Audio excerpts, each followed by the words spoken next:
xəyanət deyilən bir şey yoxdur ümumiyyətlə. Xəyanət deyilən bir şey yoxdur ümumiyyətlə. Belə bir şey mövcud deyil.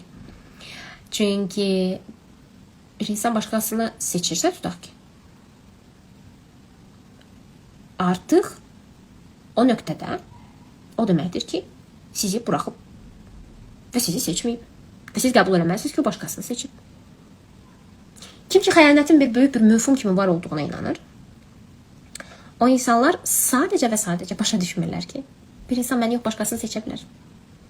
Və buna hər hansı bir ad verməyə gərək yoxdur. Bunu bu qədər ağrılı və stresli bir situasiya çevirməyə gərək yoxdur. Nə vaxt ki, qəbul elədiniz, mən yox, başqası seçilə bilər, o zaman həyatınızdan xəyanət ssenariləri çəkilməyə başlayır. Nə vaxt ki, savaşdasınız, daxili rəqabətdəsiniz və xəyanətin böyük və ağrılı bir məfhum kimi var olduğuna inanırsınız, hiss edirsiniz. Bu nə deməkdir? Ümumiyyətlə, xəyanət sözünü çıxartmışıq ha, yəni xəyanət, qorxuruq ha, xəyanətdən. Bu nə deməkdir? Bir fikirləşin.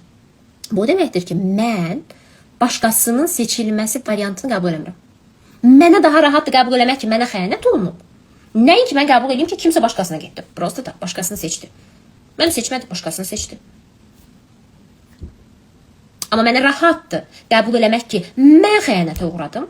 Nəinki mən qəbul edeyim ki, prosta başqası seçildi. Əgər mən qəbul eləsəm ki, mən yox, başqası seçildi, o zaman xəyanət məfhumuna ehtiyac qalmır artıq.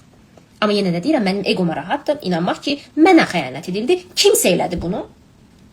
Sadəcə və sadəcə inanmamaq, görməmək üçün ki, başqası seçildi, mən yox.